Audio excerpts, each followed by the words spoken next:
আমরা মনে করি নামাজগত অবস্থায় মারা গেছে উত্তম মৃত্যু, বাবারে খানা খাইতে যে মারা গেছে এটা উত্তম মৃত্যু। সড়ক দুর্ঘটনায় মারা যায়, গমের ঘরে মারা যায়, কত না দুর্ঘটনায় মারা যায়।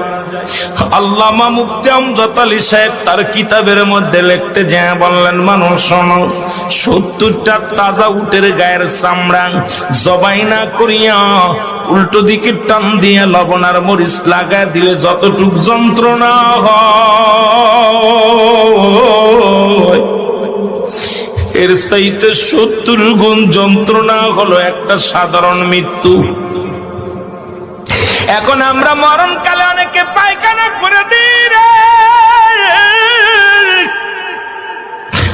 মরণের সময় অনেকে প্রস্রাব করে দিই। অনেক দাদা বাবার চোখটা বড় বড় হয়ে গেছে মরণের সময়। অনেকের মরণের সময় মুসলমান শুনে নাও, অনেকের মরণের সময় এই দুটি অমুসলমান জিহ্বাটা বাইর হয়ে গেছে। তাদের মরণটা কত কঠিন হয়। সহজ মৃত্যু যদি এত কঠিন হয়, কঠিন মৃত্যুটা কত কঠিন। আর কত মানুষের জানাজা পড়লা, কত মানুষের দাফন করলা, কত মানুষের শেষ গোসল করে দিলা।